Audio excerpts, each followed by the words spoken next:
Ерөнхийлөгчийн санаачилсан хуулийг эцэслэн батлахаас өмнө Монгол Ардын намаас босоод улсын хурлд суудалтай нам эвслүүд дэмжихгүй гэдгээ мэдгэлээ. Эрүүл мэндийн салбарын шинэ сайд 150 тэрбум төгрөгийн хэмнэлт хийж цалин нэмэх шийдлийг танилцууллаа.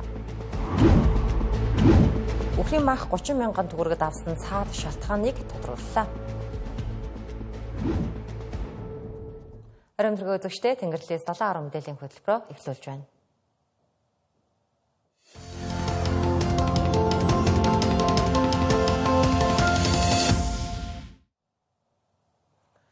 Ерөнхийлөгчийн санаачилсан улсын хурлын гишүүнийг эгүүлэн татахтай холбоотой хуулийн төслийг парламент хэлэлцэх хэсгээ маргааш санал хурааж шийднэ. За энэ санал хураалтаас өмнө эрх баригч намаас бусад бүх улсын хурлд суудалтай нам эвслүүд өөрсдийн байр сууриа илэрхийлж дууслаа. За тэд бүгд ерөнхийлөгчийн өргөн мэдүүлсэн хуулийг эсэргүүцэж байгаагаа илэрхийлээд байна. Тодорхойлбол өнгөрсөн өдрүүдэд улсын хурал дахь Монгол Ардын намын бүлэг, хүн намын зөвлөл, үндэсний эвсэл энэ хуулийн төслийг дэмжихгүй гэдгээ илэрхийлсэн бол өнөөдөр иргэний зориг ногоо нам мөн дэмжихгүй гэж мэдгдлээ. Ардчилсан намын бүлэг ерөнхийлөгчийн санаачилсан хуулийг дэмжихгүй гэдгээ мэдгдсэн. Гэхдээ дэмжиж байгаа гишүүд ч бий. Тодорхойлбол ардчилсан намын 42 гишүүнээс 15 орчим нь энэ хуулийн төслийг дэмжиж байгааг их мэдээлэл бий. Улсын хурлд 7 судалтай хүн намын хувьд ч ялгаагүй энэ хуулийн төслийг дэмжихгүй гэж мэдгдсэн ч энэ нь хүн намын гишүүд бүгд дэмжихгүй гэдэг хатуу байр суурь биш гэж тэд тайлбарлаж ирсэн юм а. Харин улсын хурлд 4 судалтай үндэсний эвслийн гишүүд дөрвүүлээ энэ хуулийн төслийг дэмжихгүй гэдгээ илэрхийлсэн. Тэгвэл мөн адил 4 судалтай иргэний зориг ногоо намын 2 гишүүн лавтай энэ хуулийг эсэргүүцэж байна. Харин нөгөө 2 гишүүн нь дэмжих хэсэг нь эргэлзээтэй байна. Энэ эрх баригч намын дотоод зовлонг шийдэхийн төлөө бид төрийн хуулийн зүйл заалт өөрчлөлтийг хийж болохгүй мал гэж ингэж харж байна. Парламентыг бүрдүүлж байгаа намууд гэр дотроо асуудлаа шийддэг. Дээрээс нь нэмээд хариуцлага иргэд сонгогчдын өмнө хүлээж чаддаг. Энэ байдлыг бүрдүүлсэн хуулийг их хурлын гишүүнийг эгүүлэн татах тухай асуудал дээр оронд нь энийг оруулах вэ гэдэг асуудал дээр цогцоор нь шийдэж ингэж энэ хуулийн өөрчлөлтийг хийх хэрэгтэй. Монгол улсын ерөнхийлөгчийн энэ санаачилсан энэ хуулийг эсэргүүцээ зогсохгүй ерөнхийлөгчийн эрх мэдэл парламентын тогтолцоот улсуудаас илүү байгаа асуудлыг бас бид нар бас ярих хэрэгтэй болсон байна. Тэгээ энэ нь болохоор жишээлбэл ерөнхийлөгч хүрсэх гэдэг хүний тухай асуудал биш. Цаашдаа Монгол улсын ерөнхийлөгч хэн гэдэг хүн байхаас үл хамааран ерөнхийлөгчийн эрх мэдлийн хэмжээ хязгаарыг бас хуулиар зааглах тэр хэмжээндээ ерөнхийлөгч эрх мэдлээ хэрэгжүүлэх ийм байдлыг бас шаардах нь зүй асуудал болсон гэж үзэж байна. Иргэний зориг ногоо намын дарга Батбаатар болон улсын хурлын гишүүн Нарантуяа Наара нар өөрсдөө улсын хурлын гишүүнийг эгүүлэн татахтай холбоотой хуулийн төсөл санаачлаад байгаа. За гисэн ерэн төрийн тэргүүн яг тэр агуулгаар нь хууль санаачлаад орж ирж байхад дэмжихгүй гэж байгаа нь хэнийг гайх шиг төрүүлмээр. За тэгвэл эдний санаачилсан хууль нь ерөнхийлөгчийн өргөн мэдүүлсэн хуультай агуулгын хувьд адилж доторх заалтууд нь тэс өөр байгааг хэлж байлаа. За энэ дотор нь хүлээн зөвшөөрч болохгүй ноцтой заалтууд багтсан тул дэмжих боломжгүй гэж тайлбарлалаа. Багш нар шинэ хуучин 2 цалинтай болсон гэх маргаан эцэгтлэгдээгүй байхад эрүүл мэндийн салбарт ч мөн ийм асуудал байгаа нь ил боллоо. Тодорхойлбол эрүүл мэндийн салбарынхны цалин нэмэгдсэн ч үр дүнгийн урамшуулал болон нэмэгдлийг нь олгохдоо хуучин авч байсан цалингаас нь бодож олгож байгаа юм а. Иймд эх сарын 1-ээс эхлэн эмч ажилчдын цалингийн нэмэгдлийг нэмэгдсэн цалингаас нь тооцдог болохыг ерөнхий сайд учрал салбарын сайдад үүрэгдсэн. За гэхдээ үүнд дор хаяж 150 тэрбум төгрөг шаардлагатай. Энэ мөнгийг хэрхэн бүрдүүлэх талаарх шийдлээ Батшуугар сайд танилцууллаа. Жишээлбэл хэмжийн үндсэн цалин 1.5 сая төгрөг байсныг 2 сая болгож нэмэгдүүлсэн. За шинэ цалингаас нь нэмэгдэл тооцоход 1 сая 74 мянган орчим төгрөгийг авах ёстой. Гэхдээ шинэ цалингаас нь биш, хуучин цалингаас нь нэмэгдлийг нь тооцож 826 мянган төгрөг өгч байжээ. За нэг ёсондоо эмчнэр 250 мянган орчим төгрөгийг дутуу авч ийн гэсэн үг юм. За энэ эмчнэрийн цалин нэмэхдээ засгийн газар 2 өөр агуулгатай тогтоол баталснаас ойлгомжгүй байдал үүссэн гэж салбарын сайд тайлбарлалаа. За энэ засгийн газар энэ алдаагаа засаж эх сарын 1-ээс эхлэн эмч ажилчдын цалингийн нэмэгдлийг олгохдоо одоо авч байгаа цалингаас нь тооцож олох нь хэлээ. За ингэхдээ эрүүл мэндийн салбарын менежментийг сайжруулж хэмнэлт хийсэн мөнгөөрөө эмч ажилчдын цалингийн нэмэгдлийг нэмэх санхүүжилтийг гаргахаар төлөвлөжээ. За энэ ажлаа эмнэлгүүдэд шаардлагагүй орон тоонуудыг танаж дарга нарын тоог цөөлөхөөс эхэлнэ гэлээ. Эмнэлгийн захирлын ажил алба байх ямар хэрэг байгаа. Тэгэхээр энэ менежментийг сайжруулах зарчмаар ба тодорхой хэмжээний зардлыг хэмнэ 20 тэрбум хэмнэгдэж харж байгаа Монгол улс даяараа. Лавлгаа шатлаас зарим нэг шаардлагагүй бус тусанд үйлчлэгээ анхан шат руу шилжүүлэх замаар багцаас нь хасна гэж байгаа. За энэ ямар учиртай бэ гэхээр яг лавлгаа шатлалчин болоод одоо нэгэсэндээ одоо 3 дугаар эмнэлэг 1 дугаар эмнэлэг ярьж байгаа. Тэнд очиж байгаа өвчтнүүд бол яг нэмж шаардлагатай бус хүмүүс байгаа даа. Нэг өсөндөө одоо амбулатор бол анхан шатандаа очиод дэмжлэх болцоотой иргэд байгаа даа. Бараг 70% тийм байна. За энийг хийснээр бол ойролцоогоор 40 тэрбум төгрөг хэмнэгдэнэ. Түүнчлэн дэлхийн эрүүл мэндийн байгууллагын жагсаалтад байхгүй хөнгөлөх шаардлагагүй эмнүүдийг хөнгөлөлтөө эмийн жагсаалтаас хасаж хөнгөлөлтөө олгож байгаа 669 эмийг нэг хүрчлэн хянаа нийлээ. За эндээс бараг 20 тэрбум орчим төгрөг хэмнэх боломжтой гинэ. За түүнчлэн цахимжуулалтыг сайжруулах бол салбарт төдийгүй иргэдэд ч хэмнэлттэй гэдгийг хэлж байлаа. Эрүүл мэндийн даатгалын ерөнхий газрын дарга асан Бямбсүрэн шүүхээс 13 жилийн хорих ял сонслоо. За мөн бүх насаар нь нийтийн албанд томилогдох эрхийг нь хассан байгаа юм. Энэ шийдвэрийг өчигдөр хан уул Баянгол сонгон хайрхан дүүргийн эрүүгийн хэргийн анхан шатны тойргийн шүүхээс танилцууллаа. За эрүүл мэндийн даатгалын ерөнхий газрын дарга асан Бямбсүрэн болон түүнтэй хамт ажиллаж байсан хэлтсийн дарга мэрэгжилтнүүдийг бусдыг хясан боогдуулах замаар авилга авч мөнгө угаасан хэрэг үйлдсэн гэж үзэн за 2-оос 13 жилийн хорих ял оноосон байгаа юм а. Гэмтэргийн улмаас олсон орлого болох 60 сая төгрөгийг, номын сувдаас гэмтэргийн улмаас олсон орлого болох 66 сая 500 мянган төгрөгийг тус тус албан гаргуулж, төрийн сангийн 109,033 401 дансанд фот дансанд байршуулсан шүүгдч Ундрамын 11 сая 500 мянган төгрөг, Баянживийн 10 сая төгрөг, иргэний хариуцагч Билгүүний 25 сая төгрөг, шүүгдч Бямбсүрэнгийн 50 сая төгрөгийг тус тус улсын төсөвт шилжүүлсэв. Шүүгдч Бямбсүрэнгийн эзэмшилд байгаа. За 54-45% энэ улсын дугаартай тээврийн хэрэгслээс тээврийн хэрэгслийг битүүмжилсэн. Тэгээ би төвшөлтөө хэлсэн чи надад дээрх мөнгнөөс яг одоо тэр мөнгөнд бэлэн байсан юм яасан те. Хүүгүй мөнгө дээрх чинь хүн чи одоо тэгээд машина шудлаа шүү дээ. Тэгээ одоо энэ зах зээлийн зарын дагуу нэлээд хэдэн газар очиж үзсэн. Энэ хавцал хэрэглээ танилцахтаа одоо энэ мөнгө зээлсэн мөнгө маань эрүүгийн хуулийн 18-6-ад заасан мөнгө угаах үйлдэлд холбогдолтой мөнгө байж гэдгийг мэдсэн. За эрүүл мэндийн даатгалын ерөнхий газрын дарга асан Бямбсүрэн болон за түүний холбоо хамаарал бүхий хүмүүст 2-оос 13 жилийн ял оноосон нь шинэ эрүүгийн хуулийн зохицуулалттай холбоотой юм а. Монгол Улсын эрүүгийн хууль болон авилгын эсрэг хуульд сүүлийн жилүүдэд авилга албан тушаалын гэмт хэрэгт оноох ялын бодлогыг мэдэгдэх үед чангатгсан хэд хэдэн чухал өөрчлөлтүүд орсон. Хамгийн гол өөрчлөлт бол 2022 оны 12 дугаар сард нүүрсний сонсголын дараа улсын хурлаас эрүүгийн хуульд яаралтай нэмэлт өөрчлөлт оруулсан юм а. За энэ өөрчлөлтөөр авилга албан тушаалын гэмт хэрэг үйлдсэн хүнд хэргийг хэлбэршүүлсэн журмаар шийдвэрлэх буюу ялыг хөнгөлөх боломжгүй болсон. Өршөөл үзүүлэхгүй буюу энэ төрлийн гэмт хэрэгтнүүдэд өршөөлийн хууль үйлчлэхгүй байх зохицуултыг чангатгсан. Торгох ялыг хассан буюу өмнө нь зарим төрлийн албан тушаалын хэрэгт торгох ял оногдуулдаг байсныг хасаж заавал хорих ял оногдуулахар болсон. Нийтийн албанд ажиллах эрхийг бүх насаар хасах буюу улс төрд нөлөө бүхий этгээд авилгын хэрэгт холбогдвол нийтийн албанд ажиллах эрхийг нь бүх насаар хасах заалт орсон гэд гол дөрвөн өөрчлөлт орсон. За харин ялын хэмжээний өөрчлөлтийн тухайд эрүүгийн хуулийн 22 дугаар бүлэгт заасан ялын дээд хэмжээг нэмэгдүүлсэн. Тодруулах юм бол эрх мэдэл албан тушаалаа уруулах гэмт хэрэгт хүндрүүлэх нөхцөл буюу эрх хэмжээний хохирол учруулсан гэх мэт нөхцөлтэй бол ялын дээд хэмжээг 12 жил хүртэл хорих болгож нэмэгдүүлсэн. Хахуул авах гэмт хэрэгт улс төрт нөлөө бүхий этгээд хахуул авбал 5-аас 12 жил хүртэл хорих ял оноох, за үндэслэлгүйгээр хөрөнгөжих, хөрөнгө орлогын их усүрээ тайлбарлаж чадахгүй тохиолдолд хөрөнгийг хурааж 2-оос 8 жил хүртэл хорих ял оноохоор чангатгсан. Товчхондоо энэ хуулийн өөрчлөлтөөр авилга авсан болон өгсөн албан тушаалаа урвуулсан хүмүүс зөвхөн торгуулт төлөөд өнгөрөх боломжийг нь хааж хорих ялыг бодлогыг нь гол бодлого болгосон. За авилга албан тушаалын хэрэгтэй холбоотой гэмт хэргийн ялын бодлогыг чангатгсан тухай мэдээллүүдийг за манай редакц та бүхэнд цаг тухай бүрт нь хүргэсээр болно. Дараагийн мэдээ. За хэдхэн сарын дотор махны үн килограмм дутамдаа 10,000 төгрөгөөр нэмэгдлээ. Үхрийн махал гэхэд түүхэндээ анх удаа 30,000-ыг давлаа. Монгол улсын хувьд энэ бол зүгээр нэг үнийн өсөлт биш, үндэсний хэмжээний санхүүгийн хямрал болон хувирлаа. Харин юунаас болж ийм нөхцөл байдал үүссэнийг манай сурвалжлагч тодруулжээ.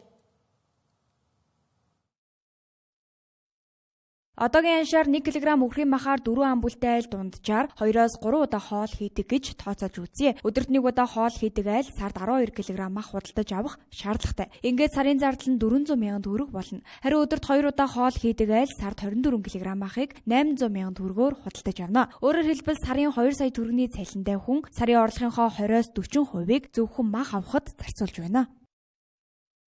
Гооч одоо ингээд 70,000-аар би чинь бараг 4-5 кг мах авдаг гэсэн чи одоо 2 кг гарав. Ийм л тэгсэн мөртөл цалин ерөөсөн ингэдэг яг хэвэндээ. Бараг одоо би бараг 10-аад мянган дангуй явахад ерөөсөө шинэ мах ерөөсөө байхгүй. Тэгээд ганцхан энэ газар энэ охин дээр л байж бусдын дандаа зойрны мах шүү дээ. Тэгсэн мөртлөө зойрны мах нь болохоор зөв бүр одоо 33-35 гэж. Тэтгэврийн биднэрт одоо маш хүнд байна шүү дээ. Одоо мах үнэтэй бүх юм өргөн хэрэглээний эмчүүд үнэтэй байна, гурал будаач үнэтэй байна. Ийм үнэтэй махыг худалдаж авахын тулд иргэд лангуу болгон руу өнгийж ирж хайж байгаа дүр зураг захуудад ажиглагдлаа. Энэ байдлыг махны худалдаа эрхлэгчид хүртэл батлан ярьж байна. Жишээлбэл махны худалдаа эрхлэгч Амина Ченж болон малчтаас өдөрт 2 удаа үхрийн мах авч борлуулдаг байсан бол одоо олтгоо билсэн гэлээ. Өдөр тэгэл 1-2 өдөр зарна шүү дээ. Тэгээ одоо тэгж зарч чадахгүй. Тэгээд авъя гэт ч мах нь бас байхгүй. Бас нөөцийн махаа хадгалсан. Дээрээс нь хувь хүмүүсийн хадгалсан мах гэж байдаг байхгүй. Энэ жил тийм юм ерөөсөй байхгүй.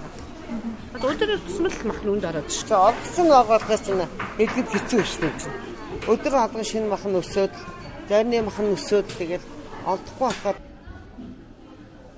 мах ягаад үнд орж олдгоо байсан шалтгааныг худалдаа эрхлэгчдийн зүгээс гадагшаа гарах экспорт өссөн гэж харж байлаа. Харин салбар яамны зүгээс үүнийг үгүйсгэж өөр тайлбарыг өглөө. Манай улс 2023 онд 80.4 мянган тонн, 2024 онд 71.5 мянган тонн, 2025 онд 85.6 мянган тонн махыг экспортлжээ. Хэдийгээр гадагш гарах махны бит хэмжээ нэмэгдсэн ч гэлээ нийт экспортыг адуу болон төлийн мах эзэлдэг учраас дотоодын нөөц болон үнийн өсөлтөд хүчтэй нөлөөлөөгүй. Харин гол учир зангилаа нь өвлийн шатхууны хомсдол гэлээ. Тэр нэг оны зааг дээр түншний асуудууд нэлээд хомсдсон. Энэ дээр нэлээд бас нэг махны үнийн бас хөөрөлт нэлээд нэмэгчүү. Тэгээд залгуулад бас нөгөө цагаан сарын нөгөө баярын өдрүүд ингээд тавцаад байсан. Яг тэн дээр нөгөө эрэлт нэлээд өссөн, нийлүүлэлт нэлээд багассан. Ийм асуудлууд бас үүссэн болов уу гэж харж байна. За одоогоор бол одоо нэг сарын дараагаас л ихэд одоо шинэ махнууд гараад ирэлнэ. Инхээр бас нэг үн докторчод ихт болов. Жил бүр хаврын улиралд зориулсан нийслэлээс мах нөөцлөлтгөө. Энэ жил нийслэлчүүд 5,000 тонн махны нөөцтэй. Гэтэл 5,000 гэдэг бол өмнөх жилүүдтэй харьцуулахад бага тоо. Өнгөрсөн жил 8,713 тонныг хадгалж байсан. Үүнээс өмнө 6,000 тонноос буусан удаагүй. Өөрөөр хэлбэл эд бэлтгэлийн үеэр хүртэл нөөцийн махаа хангалттай бүрдүүлж чадаагүй байгаа юм а. 2023-аас 24 оны зудны асуудлаас болохоор бараг 10 сая орчим толгой мал бол хорогдсон. За энэний нөлөө одоо бас энэ дээр бас харагдж байгаа байж магадгүй. Ийм шалтгаанууд махны үнийг магнаг болгожээ. Мах бол монголчуудын өргөн хэрэглээ. Өөрөөр хэлбэл гол зардлуудын нэг инфляцийг хөдөлгөгч гол нэрийн бүтээгдэхүүний сагсанд чухал байр суурь эзэлдэг. Энэ сагсан дахь бүтээгдэхүүний үн ханш нь Монгол төгрөгийн үн цэнийг тодорхойлдог гэж хэлж болно. Инфляцийн долларын өдрөө чинь бараг 50% нь бол яг энэ хүнсний бараа болчих. 50% дотор дахиад махан бүтээгдэхүүний бүлэг чинь энэ хүнсний бүлэг дотор энэ өсөж байгаа бүтээгдэхүүнийх нь эзлэх одоо жингэн аваад үзэх юм бол бараг 60-70 орчим хувь нь махан бүтээгдэхүүний өсөлтөөс хамаарч байгаа. Ийм учраас инфляцид нөлөө үзүүлдэг гол нэрийн бараа бүтээгдэхүүний үнийг тогтвортой байлгах, эдийн засагт дарамт үзүүлэхгүй байх үүргийг бодлого тодорхойлогчид, эдийн засагчид хүлээдэг. Японд 2024 онд цаг агаарт хэд халалт үүсэж, цагаан будааны хомсдолд орж үнэн өссөн. Тухайн үед Японы засгийн газар ард иргэдтэй хандан та бүхэнд чирэгдэл учруулж байгаадаа харамсаж байна хэмээн мэдэгдэж байсан билээ. Гэтэл өнөөдөр хамгийн их мах хэргэлдэг ард түмнийхөө өмнө Монгол улсын засгийн газар ямар ч хариуцлага хүлээхгүйгээр үл барам энэ асуудалд анхаарлаа хандуулахгүй байгаа нь гайхалтай. Өнөөдрөөс эхлэн дугуй засвар, өсчин, кофе шоп, фитнес зэрэг 8 төрлийн 146 бизнесийн үйл ажиллагааг зөвшөөрөл нэртэй бичиг цаасны ажлаас бүрэн чөлөөлж байгаагаа засгийн газар зарлалаа. Тодорхойлбол төрийн албаныхнаас зөвшөөрөл хүсэж хугацаа алдах биш мэдэгдэл хүргүүлээд л шууд бизнесээ эхлүүлэх боломж нэгдэж байгааг хэллээ. За e-бизнес цэгийн системд гар утснаас мэдэгдээд бизнесээ эхлүүлэх боломжтой болжээ. Худалдаа үйлчлэг, хоол үйлдвэрлэл, хүнс гэдэг. Одоо нөгөө кофе шоп, гутлын одоо гутал засвар, оёдлын цех, үсчин, гоо засал одоо 146 төрлийн үйл ажиллагааг шууд мэдэгдээд эхэл. Нэгсэндөө бизнес үйл ажиллагаа явуулах чинь гэдэг мэдэгд түүний дараа хяналт тавина гэж. Түүний дараа хяналт. Энэ бол зөвшөөрлийн хуулийн концепц. Хууль гарчаад байхад дахиад дүрм журмаар гогтгөө болдог ийм тохиолдолд бол байсаар байсан. Тэр нэг үсчин байгуулахын тулд багадаа 2 сар болж шít. Тэгээ үнийг өнөөдөр зогсоож license e-business аль руу н ороход шууд хүсэлт гээд байж ороод дараад явуулахад хур системээр таныг танина. Таны татврын мэдээлэл, компани хуулийн этгээдийн мэдээлэл тэгээ галын дүгнэлт хот тээврийн гэрээ хоёрыг хот тээврийн гэрээг дүүргийн нийтлэг үйлчлэгээний газар өөрсдөө 14 хоногийн дотор байршлын тогтоог очиж олгоно. Онцгой байдлын ерөнхий газар галын дүгнэлтийг 14 хоногийн дотор тухайн байгууллагад өөрсдөө очиж олгоно. Ингээд түр өөрт иргэддээ очиж үйлчлдэг болж байна гэсэн үг. Тэгэхээр өнөөдрийн энэ тогтоолоор бол 8 төрлийн 146 үйл ажиллагааг зөвшөөрлөөс чөлөөлж байна.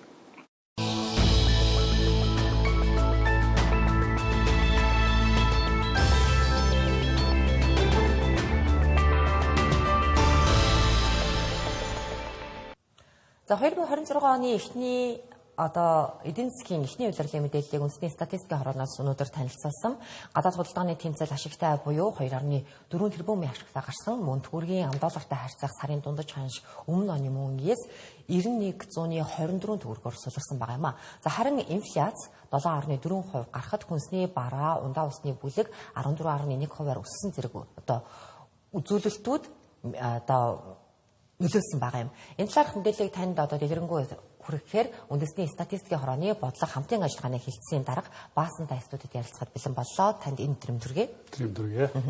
За эхлээд хоёлаа хамгийн эдийн засгийн үзүүлэлтүүдээс иргэн бүрт хүн бүрт хамаатай инфляцийн үзүүлэлтээс яриагаа эхлэе гэж бодож байна. 7.4%-тай гарахад мэдээж дундаа усны бүлэг энэ дундаас бас гадаад нөхцөл байдал бас их нөлөөсөн байгаа болов.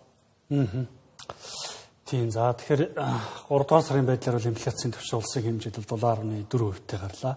За таны хэлсэнчлээ гол нөлөөлж байгаа бүлгүүд гэх юм бол хүнсний бараа, ундаа усны бүлэг байна. За мөн хувцас бүс бараа, хотлын бүлгийн үнийн өсөлт бол яг 7.4%-тэй гарахад гол нөлөөлөлт үзүүлсэн юм бүлгүүд болж байна. За хүнсний барааны бүлэг дотор задаад үзэх бол махан бүтээгдэхүүний бүлэг дээр бол бас нэлээд өсөлт орлоо. Ер нь махан бүтээгдэхүүний дид бүлэг дөнгөөр 33 орчим хувиар бол өссөн байх жишээтэй. За тэгээд ер нь бол хэрэглээний загсанд байгаа нийт бараа бүтээгдэхүүний нэг 55 орчим хувь нь бол импортын бараа бүтээгдэхүүн байдаг. Тэгэхээр сая гарсан $4 гарсан инфляцийн 25 орчим хувь нь бол яг импортын барааны үнийн өсөлтөд шалтгаалсан байна. Магадгүй импортын хэмжээ буурсан уу? Эхний улирлын байдлаар. Тэгэхээр импорт бол өнгөрсөн оны эхний улирлтай харьцуулах юм бол 68 сая доллар бол буурсан. За экспортын хувьд бол $1.9 тэрбум бол өссөн. За тэгээд гадаад худалдааны тэнцлийн хувьд бол $2.4 тэрбум ашигтай гарсан ийм тоо мэдээлэл гарч байгаа. Тэгэхээр экспортын өсөлтөд гол нөлөө үзүүлж байгаа бүтээгдэхүүнүүд нь юу байна вэ гэхээр зэсийн хөдөр баяжмлын экспорт гэдэг өмнөхний мөнгөөс $1.3 тэрбум доллараар өссөн байх жишээтэй үнийн хэдэнгээр. За бид хэмжээгээр наваад үзэх юм бол зэсийн баяжмлын экспорт гэдэг 194.3 тэрбум мянган тонноор өссөн байх жишээтэй. За мөн нүүрсний экспорт гэж манай экспортын гол нэр төрлийн бүтээгдэхүүний нэг. За нүүрсний экспорт гэхэд өмнөх нь бас 453.7 доллараар одоо өссөн. За импорт талдаа бол одоо бууралт гарсан дөрөвийг хэлсэн 68 сая америк доллар буурсан. За импортын бууралтад одоо юу гол нөлөөлөв гэхээр суудлын автомашин бол ачааны автомашины импорт бол одоо оны эхний үеэрл бол буурж орчихсон байна. За өмнөх оны юм үетэй харьцуулахад одоо суудлын автомашин гэхэд одоо тоо хэмжээгээр аваад үзэх юм бол 17 мянган ширхгээр буурсан. За үнийн дүнгээрээ суудлын автомашиныг авч үзэх юм бол 114.5 сая америк доллар орчмоор бол буурсан ийм дүнтэй гарсан байгаа. За тэгээд ачааны автомашины импортын бууралт, суудлын автомашины импортын бууралт, за мөн одоо үүнийг дагсан тээврийн хэсэлт тэдгээрийн сэлбэг эдэнгийн импорт буурсантай холбоотойгоор бол импорт буурсан. За тэгээд экспорт өсөөд импорт буураад энэ хэмжээгээр бол гадаад худалдааны тэнцэл бол ингээд 2.4 тэрбум долларын одоо ашигтай гарсан. Ийм одоо үзүүлэлт гарч байна. За одоо нэг юм асуулт байна. Мэдээж гадаад худалдааны тэнцэл ашигтай гарсан сайшаалтай боловч эдийн засагт бас гол нөлөөллийг үзүүлдэг төсвийн алдагдал гэдэг нэг үзүүлэлтүүд тий. Төсвийн алдагдал юу нэг хэр хэмжээнд явж байна. Одоо он гарууд бол 3 сар өнгөрчлөө. Эхний 3 сарын байдлаар.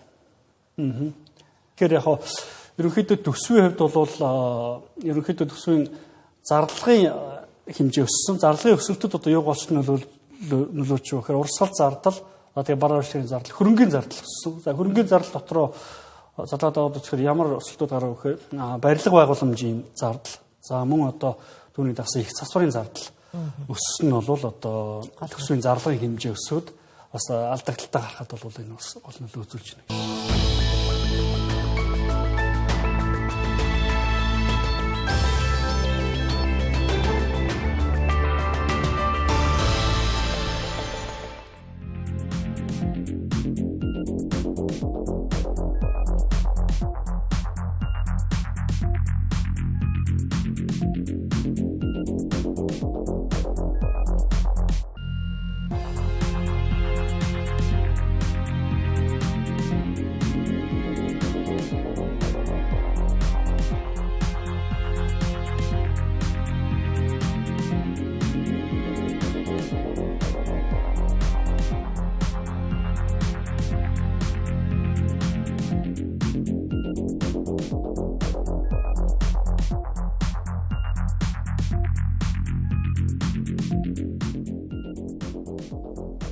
Үзэгчдээ Тэнгэрлэгдийн 7 мэдээллийн хөтөлбөрийг үзэж байна. За 1920-ад оны дунд үе буюу шинэ Монгол улсад дэлхийд дахинд цонхоо нээж эхэлсэн тэрхүү экзэгтэй цаг үед алс газар сурахаар одогсод буюу Герман, Францад илгээгдсэн 30 гаруй сурагчид бол Монголын орчин үеийн соёл, шинжлэх ухаан, техникийн сэхэтнүүдийн түүчээ байсан юм а. Гэвч эмгэнэлтэйгээр цаг төрийн үнмэн их хилмигдүүлэлтийн шуурган дүртэж амьдарч асан цаг үедээ ад шоо үзэгдэн хэлсээр хилмигдсэн ч эзэмссэн эрдэм боловсрлоо их орондоо зориулсан тэдний гавьяаг бид иргэн алдаршуулж байна.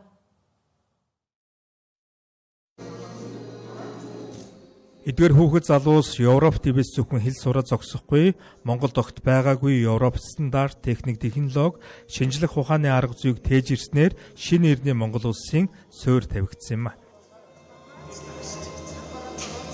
Тэгээ энэ 26-аас 29 онд за зарим нь бол 30 он хүртэл сурсан. Энэ 3 жилийн хугацаанд хүүхдүүд бол ер нь хилээ сайжруулах, дээр нь нэмээд мэргэжлийн дадлага суух, одоо коллежийн түвшний мэдлэг олж авах. Тэрний дараах юунд сурах байсан бэ гэхээр ихтэй сургуулиуд сурах. Жишээ нь одоо хүүхдүүдийн явуулахад ардыг гэгэрхэл ямаас гаргасан төлөвлөгөө тайлан байна л да жишээ. За энэ 35 сурагчийг эхлээд ийм дунд сургууль сурнаа. Дунд сургуулийн боловсрол бүрээ эзэмшлийн дараагаар одоо мэргэжлийн сургуулиуд сургана. Жишээ нь одоо Багам дулам бол Багам дулмын Лайпцигээс бичсэн загталтууд байгаа шүү дээ. Октын хэлцээ сурч байна. За тэрийг төгссөний дараа хүн эмнэлгийн сургууль, ялангуяа лабораторийн сургуульд эмнэлгийн нарийн мэргэжлэр сурах төлөвлөгөөтэй байгаа гэсэн.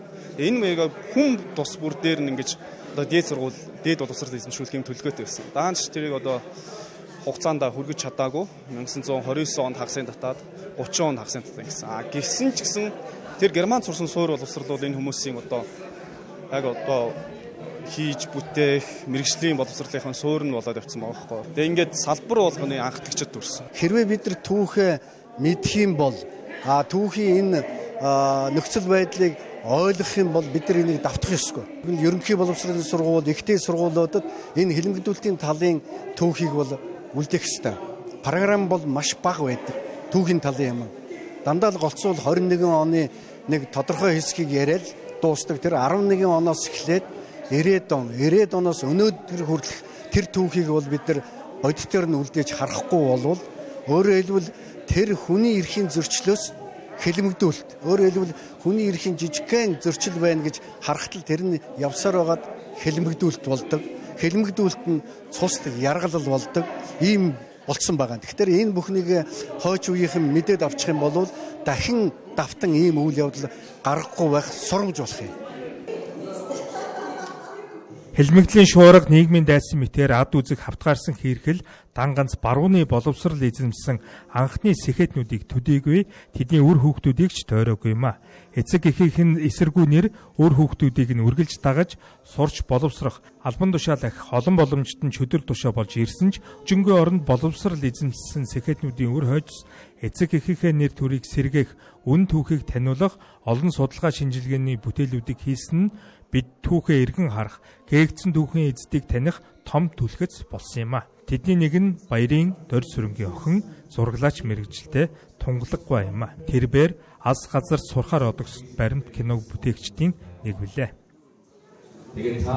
Ер нь нарийн мэрэгжлийн сургалтанд явуулсан юм байна. Тэгээд тэр 35 хүүхдээс 5 хүүхдийг Берлинд дээд боловсрол эзэмшүүлэхээр сургаж ийсэн гэд. Тэр 5 хүүхдэд нь манай багтсан юм л да. 30 хонд татагдаж ирээгүй байсан бол гэж одоогийн хүмүүс их ярьж байгаа. Би бол тэд нар ирээд хийх ёстой үүргээ бол гүйцэтгэсэн хүмүүс. Тэр бидний л одоо төрийн сойрголд хөгжмийн цогцолж Жанцсан ороо илжсэн. Энэ хүмүүс иржээж 20 дугаар зууны монголчуудыг соёл боловсрол одоо шинжлэх ухаан үйлдвэр тэр бүх салбарт 21-р зуун хүртэлх одоо суурийг тавьж өгсөн гэж.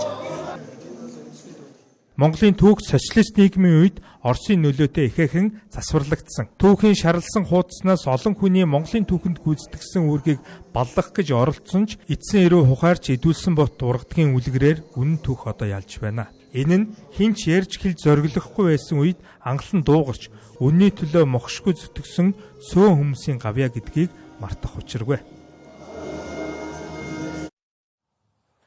Түүх бол үндэсний санах хой. Гэвч бид социалист нийгмийн үед 70 гаруй жилийн турш өөрийнхөө ой санамжийг бусдын бичиж өгсөн зохиолоор төсөөлж ирсэн нь гашуун үнэн. Арчилсан хувьсгалаас хойш түүхийн харанхуй хөшгийг нээж үзэл сурталд дарагдсан үннийг ирж хайх боломжтой болсон. Энэ нь түүхийг ямар нэгэн үзэл сурталд тааруулж шинээр зохиох бус харин үннийг хойч үедээ өвлүүлэн үлдээх үнцэн юм а.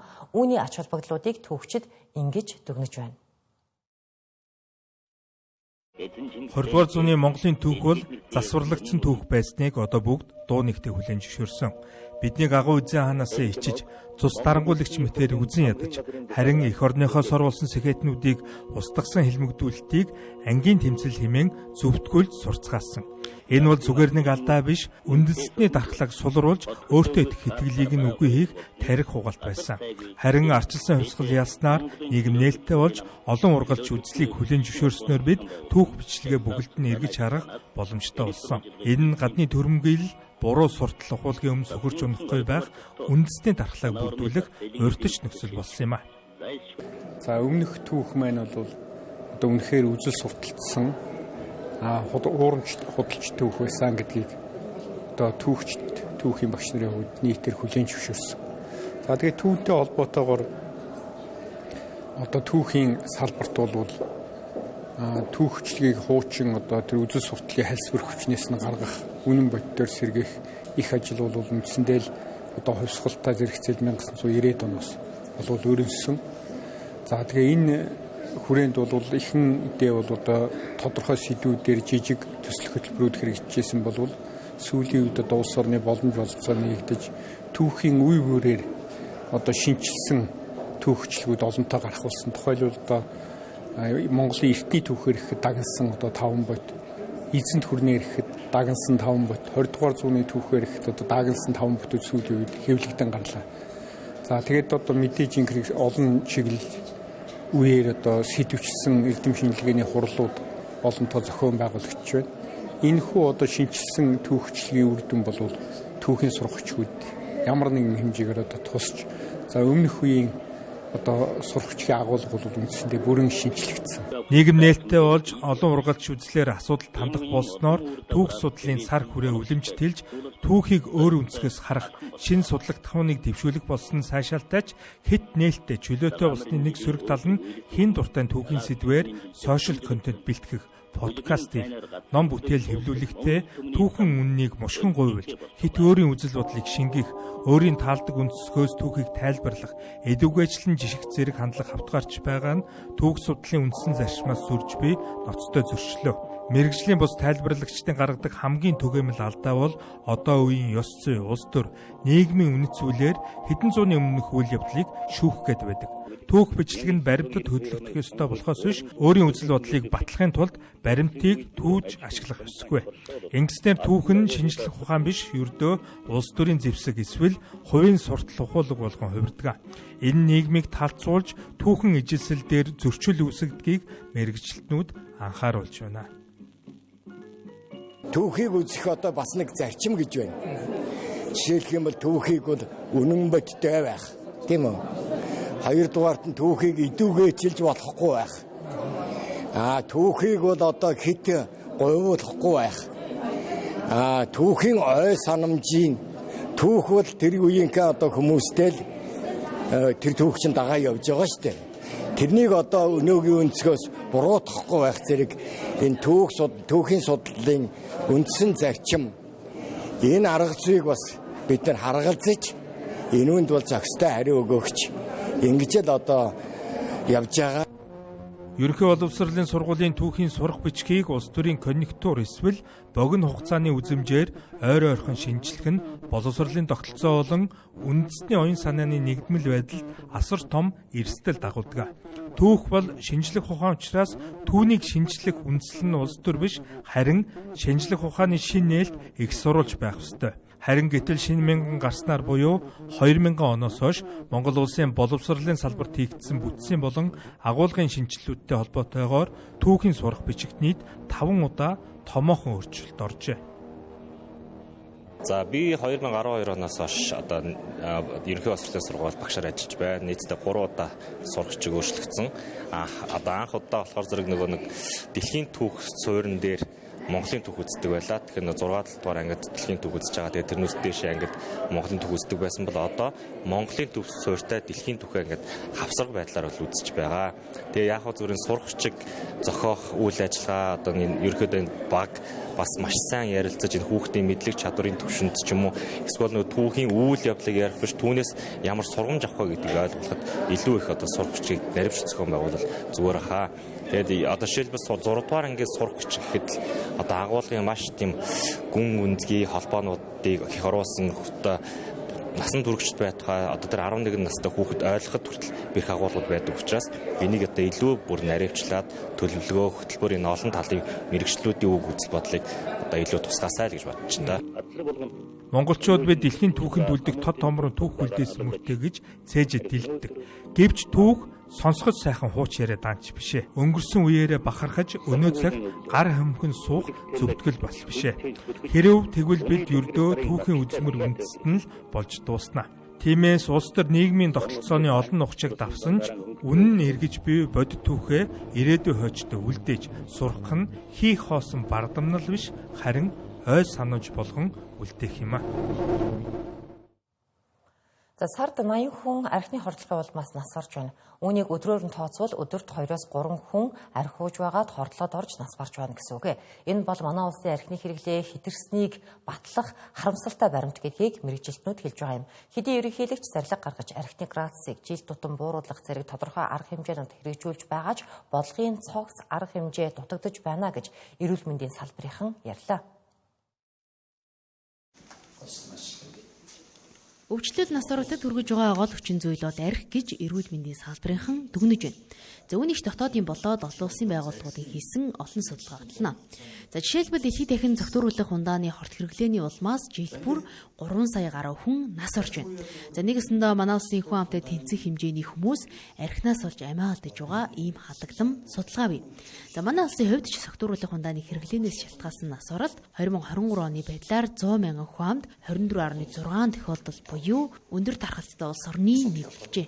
Тэр нь бол жилд 22, 23, 24 онуудад архинд хордоод нас орж байгаа хүмүүс чинь 1000 төхөөд 1000 гараад байна шүү дээ. Тэгэхээр энэ бол ерөөсөө ингээд тогтвортой байна. Өшөө тэрийг 5-10 жилийн өмнөхтэй харьцуулаад үзвэл энэ бүр бараг 2 дахин нэмэгдсэн тоо байгаа байхгүй. Тэгээ босод одоо энэ халдвар бус өвчнийхээ тохиолдлыг тэгээд энэ дөрөвд байсан эрсдэл хүчин зүйл чинь нэгд орсон гэдэг энэ зүйлүүдийг харах юм бол бидний авч хэрэгжүүлж байгаа арга хэмжээ маань төдийлөн үр дүнтэй биш байна гэдгийг харуулдаг. За манай сэтгцэр эрүүл мэндийн үндэсний төв бол эмийн эмчилгээ болон эмийн бус эмчилгээ рүү одоо эмчилгээг хослуулан үзүүлдэг боловч манай дээр нөгөө үзүүлж байгаа одоо хэвтийн эмчилүүлж байгаа цаг хугацаа нь бол бас тийм хүртээмжтэй хангалттай сайн биш байна. Тийм учраас сэтгцэр эрүүл мэндийн үндэсний төв дээр эмнэлгийн тусламж үйлчилгээ авсныхаа дараа сэргээн засах тусламж үйлчилгээ болон нийгмийн дэмжих үйлчилгээнүүдэд л хамрагдах ёстой. Зөвтгөрүүлэх ундааны хэрэглээг бууруулахын тулд Safer гэх 5 багц арга хэмжээг цогцоор нь хэрэгжүүлэхийг Дэлхийн эрүүл мэндийн байгууллагаас зөвлөж байна. За энэ арга хэмжээг хэрэгжүүлснээр зөвтгөрүүлэх ундааны хэрэглээ буурсан олон жишээ бий гэдгийг ч хэлж байлаа. Манай өөрөө донтох эмгэг үүсгдэг учраас архин донтох эмгэгийг эрт илрүүлэх, за шаардлагатай тусламж үйлчлэгийг чанартай үзүүлэх нь бол бас маш чухал арга хэмжээ гэж үздэг. За дараагийн нэг арга хэмжээ болохоор архи зөвтгөрүүлэх ундааны зар сурталчилгаа, ивент дэглэг, дэмжлэг зэрэг одоо энэ асуудлуудыг бол цогцоор нь бас хориглох, хязгаарлах шаардлагатай гэж үздэг. 5 дахь хамгийн чухал арга хэмжээ бол үнийн болон татврын бодлогоор архины үнийг болоод татврыг өндөр байлгах замаар архины хэрэглээг бууруулах гэсэн юм 5 багц арга хэмжээг зөвлөдөг юм байна. Манай улс бол одоо нэг хүнд ногдож байгаа одоо зөвтгөрүүлэх ундаа зарж байгаа цэгийн тоогоор бол дэлхийд маш өндөрт ордог. Тэгэхээр бид нар цаашд бол хэрхэн одоо энэ хүртээмжийг бууруулах уу гэдэг дээр бол маш их онцгой анхаарах шаардлагатай байдаг. За өмнө нь олцсог даргын захирамжаар бол энэ цэгийн тоог бүр нэмэгдүүлсэн байдаг. Тэгэхээр манай улсад бол нэг дэлгүүрт 270 хүн ногдож байна. Энэ бол дэлхийн маш олон одоо дундаж тооноос бол маш өндөр үзүүлэлт бол байгаа. Хэд алхаад архи худалдаад авчих боломжтой одоогийн нөхцөл байдлыг өөрчилж хүртээмжийг нь бууруулах асуудлыг чухалчлах ёстойг хэлж байлаа. Зөвхөн согтуугаар тээврийн хэрэгсэл жолоодсон тохиолдолд тооцдог хариуцлагыг чангруулах шаардлагатайг ч хэлж байлаа. Хамгийн гол нь нөлөөлөл буюу согтууруулах ундаатай холбоотой зар сурталчилгааг хязгаарлах нь чухал гэлээ. Үеийнгийн дээрлэлтийг зогсоох шийдлийг нийтээрээ ирж хааж байна. Нийслэлийн удирдлагууд хүртэл ахлах ангийн хүүхдүүдийг гэмт хэрэгээс урьдчилан сэргийлэх төслийг хэрэгжүүлж байгаа билээ. Харин төрийн байгууллагуудын бодлогоос тутгааргүй шийдлийг сурагчид өөрсдөө боловсруулсан байна. Хотын алслагдсан бүсэд байрлалтай 151-р сургуулийн сурагчид үеийнгийн дээрлэлтийг бууруулах шийдлийг англи хэлээр танилцууллаа. 151-р сургууль бол Кембрижийн хөтөлбөрийг хэрэгжүүлж буй төрийн өмчийн 4 дахь сургууль юм а. За энэ сургуулийн сурагчид багуудад хуваагдсан өнгөрсөн улирлын амралт олон бие даалтын 7 өнгөтөд үеийнгийн дээрлэлтийг бууруулах багш, сурагч, эцэг эхчүүдийг яаж татан оролцуулах вэ гэдэг дээр судалгаа хийжээ. За харин энэ судалгаагаа боловсруулж ямар шийдэл гаргаснаа өөрсдөө тайлбарлалаа. Манай багийнхны шийдэл нь олонгот одоо ер нь л сургууль дээр одоо ингээд жишээ нь манай нэг эцэг их маань ирлээ гэж бодоход манай найзын бас эцэг их маань ирээд хамтдаа нэг өдрийг ингээд өнгөрүүлээд гоё харилцаа үүсгэхийнхаа хажуугаар олонгот нөгөө тэрний дараагаараа тэр өдрөө олонгот сэтгэл зүйчийн доор ингээд хоорондоо тустай хооронд ярилцах цавыг гаргаж өгье гэж бодсон. Тэгээд тэрбээ ингээд нөгөө нэг эцэг ихтэй хэлэхээс айдаг байж болно шүү дээ. Тухайн хөхд айдаг байж болох бол одоо ингээд тэр хүн захиа бичээд захидлаар эцэг ихтэй дамжуулах боломжийг гаргаж өгье гэж манай баг бодсон байгаа. Сурагчдын өөрийн оролцоо нь ямар байх вэ? Үеийнгийн дээрлэлтийг бууруулахад одоо сургууль багш нар бас ямар үүргээр оролцох вэ? Төрийн болон төрийн бус байгууллагууд ямар үүргээр оролцох вэ гэж хүүхдүүд маань судалгаа хийгээд тэр судалгааныхаа үндсэн дээр илтгэлүүд боловсруулад одоо дүүргийн иргэдийн орол болдог энэ хүү танхимд за одоо төлөөлөгч болон одоо өнөөдөр хуурж одоо үе тэнгийн дээрлэхэлтийг дасан зогсооход одоо биднээс ямар үүрэг оролтой байх вэ? Энийг яаж багасгах вэ гэдэг талаар хэлэлцэж байна. Тэнгийн дээрлэхэлт нэг дээрлэхэж гэмтэх зэрэг энэ үйлдэлийг зогсон. Багхан ч гэсэн зогсоож ингээ бууруулахын тулд манай сургуулийн хамт олон баг сурагчид захирал үе тэнгийн найзууд болон хагч нар маань нэгдээд за үе тэнгийн дээрлэхэлтийн эсрэг эрэлтгэл англи хэл дээр ингээд эрэлтгэе гэсэн одоо ийм санаачлагын дор энэ илтгэлийг тавьж байгаа. За энэ үйл ажиллагааны дан ганц дээрлэхэлтийн асуудал бус сурагчдад орон нутгийн өөрөө удирдах байгууллагуудын үйл ажиллагааг тань мэдүүлэх, нийгэмд тулгамдж байгаа асуудлыг тодорхойлох, судалгаа, шинжилгээ хийх, асуудлыг нотлохоо судалгаанд үндэслэн оновчтой илтгэх, шийдвэрлэх арга замыг хэлэлцэх чадвар эзэмшүүлэхэд чиглэсэн тухай хэлж байлаа. Тэнгэрлээс 7 мэдээллийн хөтөлбөрөөр үзүүлээ. Хамтдаж анхаарлаа хандуулсан танд баярлалаа.